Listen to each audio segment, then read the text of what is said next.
I hear we need to move to Aaron now. We'll quickly get some sport update from Aaron. Aaron, I'm the happiest man today. Lampard has been sacked. I'm so happy. My joy knows no bounds. Aaron. Spoke shortly after the news actually came out, and rather unfortunate, 18 months, and Frank Lampard has actually fallen by the wayside.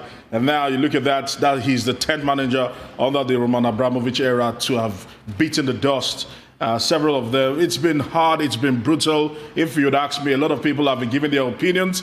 All right, so people like you, Rufai, out there are feeling it is well deserved that he was underperforming. But nevertheless, let's look at the stats to probably help us conceptualize some of those things. He was actually in charge for 571 days, 84 games in charge, had won 44 of those 84 games, drew 15, lost 25. You look at that, still moving on, probably put into context, Roman Abramovich has been a man with his paws on the trigger. You can see the list of coaches he's fired over the years, and he's been able to dole out 110.5 minus Frank Lampard. Frank Lampard was on a £4 million contract a year. So minus Frank Lampard, 110 million was what he had doled out to compensate for firing coaches before their contract had expired. The most recent of them was Antonio Conte back in 2018.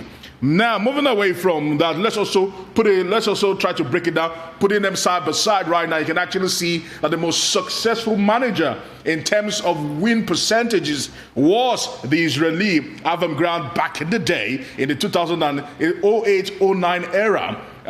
Then the legend of Chelsea, Jose Felix Mourinho, was his second. Antonio Conte, Carlo Ancelotti, Rafa Benitez, Scolari, Gosidink, Mauricio Sarri, Roberto Di Matteo, Claudio Ranieri, Andre Villas-Boas, then Frank Lampard. All right. Actually, he's at the bottom. He's at the bottom of the barrel there in terms of win percentages and in terms of points per game. So maybe that was the reason why. But it must be noted, as I come to you guys, it must be noted that this is the first time that Roman Abramovich is pulling the trigger in terms of managerial casualties and issuing a statement.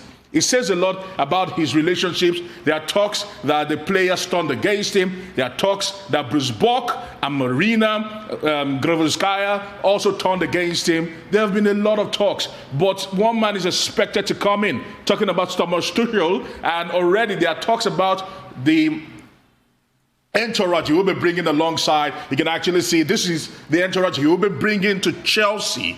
He was at Borussia Dortmund, he got fired. He was at Paris Saint-Germain, he fell out with his employers, he got fired. So he's a man that wears his thoughts on his sleeves. And sometimes he rubs off his employers the wrong way. Whether that will be the case and that will be his story at Chelsea is left to be seen. Now, let me actually move it a little bit further, guys. Let's actually get to the NBA. And in the NBA, quickly, let's actually look at it. LeBron James, once again, the king. Aaron, sorry to interrupt you. We need to take a short break.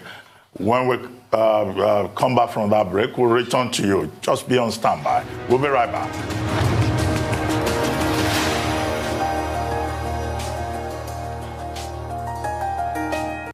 All right, welcome back to the Morning Show right here. We'll go back to Aaron. Aaron, how are you? Very good. Before the break, we were talking about the NBA and LeBron James stating his dominance in the game once again. A very, very robust performance from the Arkansas native, and against his former team, he got 46 points on the day against his former team, the Cleveland Cavaliers, and to help the Lakers win in that particular game, 115 to 105. You look at that, once again, LeBron James just showing that age is nothing but a number, but more importantly, that the LA Lakers are no pushovers in the regular season, and also Steph Curry once again roaring as usual, quite sleeky on the court, 130 to 108 against the Minnesota Timberwolves for the Golden State Warriors, and the big three of the Brooklyn Nets once again being led by Kevin Durant. And when we have a Kyrie Irving back to the squad, certainly they are a team to watch out for. 98 to 85 against the Miami Heat was how we actually ended up. Quickly to Tottenham Hotspur in the FA Cup. There was a late scare for them against Wycombe, but ultimately their class prevailed, and they'll be facing Everton in the next round of the FA Cup. Let's see what actually happens between the Toffees and the Spurs. Quickly, for the brevity of time, Barcelona right now in more financial troubles as they've actually posted the amount they will be paying to different clubs that they are owing. They owe quite a number of clubs a lot of money. Liverpool being the highest with over 25 million. We can see Ajax, Amsterdam, Bordeaux, Braga, Betis, Grêmio, Valencia, Atletico Mineiro, Atletico. Then quite a lot of clubs are being owed by Barcelona at the moment. Quite unfortunate. Before I come to you guys, on the local front, it was also quite interesting. We saw Adamawa United be beaten by Eyimba International. The People's Elephants showing their mettle as one of the biggest teams in Nigeria and on the continent. Also, Wiki Tories had a big win against Jigawa Golden Stars. You can see it there at the moment. That's United topping, and they'll be hoping to have another title in 10 years. Well, Aaron, yesterday, either it was Rufai or yourself, when I raised the question about the future of Frank Lampard, one of you was optimistic that he will still have the chance of about 3 more games before his future will be decided. But Jose Mourinho, his former boss, says that this is the nature of football, the brutality of football, he calls it. You become a coach, whether you like it or not, one day you will be asked to go. But the problem with Lampard is that he didn't live up to expectations with all that money that was spent to give him the resources. What do you think his future is? Is he better off in one small club, in one corner somewhere? He will remain a legend, but definitely as a coach, he didn't live up to expectations. And then the new man is coming to meet a divided, toxic dressing room. Some of those players there are still loyal to Frank Lampard. What kind of magic do you think that Tuchel, for example, will be able to do? And what's the Nigerian reaction? I see Nigerians are very emotional about Chelsea. Let's start it off from how Thomas Tuchel, as they like to call him in Germany, will be reacting to the dressing room. He might face some resistance from the younger players. Frank Lampard, nurtured, mentored, and brought into the team and into the Premier League. The likes of Reece James, the likes of Mason Mount, who has been very vocal about the impact Frank Lampard had on his career and how he helped him make the transition from oblivion to superstardom. So you face resistance from them, but he speaks, he's a German, and some were saying that the reason why they're bringing him in, it's almost a no-brainer, is that the likes of Timo Werner, the likes of Kai Havertz, who are some of the highest paid players and some of the most expensive players in that particular squad are Germans. Certainly he will be able to speak German to them, and he will be able to relate with them, and he will be able to get them firing again. Remember, Thiago Silva also, the defender in that team, was with Thomas Tuchel some months ago at Paris Saint-Germain. Certainly they still have a bond with a wheelchair, just months separating them. Understanding that he was fired in December, and he was fired some few months ago, I beg your pardon, and this is the man almost tried to pick up another major job. Now looking at how Frank Lampard's future will be like, I think at the moment he needs to just take a break from the whole coaching thing, assess his options, then probably go for a mid-table club. Because remember, what he did with Derby County was instructive. And more importantly, what he did with Chelsea last season with no injection of cash still remains the blueprint going forward. Any team that will want to hire Frank Lampard will look at what he did in his first year and his first season at Chelsea. If you'd ask me, a mid-table club to just help him start. For example, look at Gerrard. Gerrard is his Rangers. Rangers are on the cusp of winning a league title for the first time in 10 years. All right, Aaron, don't get me wrong. And please, Chelsea fans worldwide, don't get me wrong. Frank Lampard will always be our super Frankie. He's our club legend. He's our hero. We'll never forget him. He has the most caps for Chelsea. He's the midfielder that has scored the most goals. We respect Frank Lampard.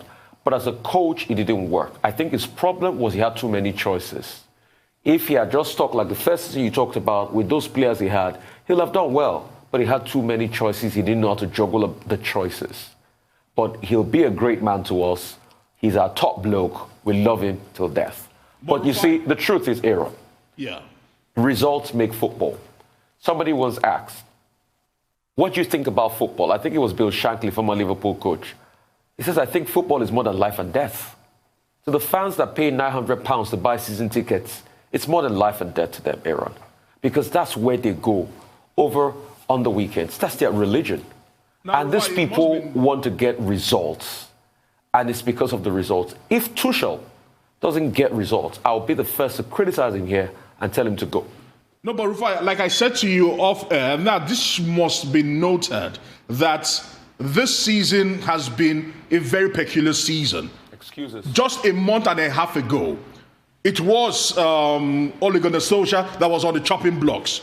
2 months, just 3 weeks ago, it was Mikel Arteta on the chopping blocks. Right now, it is Jurgen Klopp on the chopping blocks. This season has been peculiar because of the crammed up style of the season. No preseason, no ability to be able to extend yourself. And Aaron, coaches have found it very difficult. And that brings me to the point the Man City manager Pep Guardiola made yesterday in his reaction. He says club owners are simply impatient. Do you agree with him? True. On this note, maybe Chelsea's board were a little bit impatient because Arsenal should have fired Arteta if you'd asked me, but they didn't, and they're better for it. Liverpool right now are going through a rotten patch, and they're not talking about firing their manager.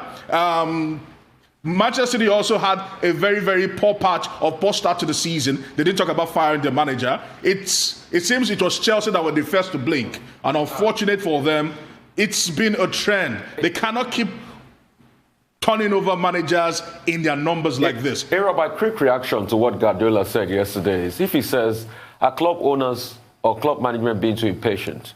I want to ask him, Pep Guardiola, are bank loans too very patient with you? Bank loans are impatient. You brought the story of Barcelona. The club is in debt because they couldn't make a decision on Messi. They are in debt. That's quite different from managers. But that's to show you that nobody's got time for that. About Barcelona may have lost about 15% of revenue as a result of the pandemic. Manchester United lost about 19% in the UK. But Barcelona is still the top club in terms of revenue in the Spanish league. That's that about that. Well, the point you raised about Frank Lampard is this is disappointed that nobody gave him enough time. But Roman Abramovich, he hires, he fires. And 18 months was quite a long time for Lampard to have been able to make a difference. And it's not Jurgen Klopp, it's not Mikel Arteta who got the opportunity to turn things around. But thank you very much, always a pleasure. Aaron. Tomorrow, I hope I can bring up the subject of witchcraft in the African Nations Championship, where 20 matches have been played, and Zimbabwe is saying Cameroon used witchcraft in the opening game.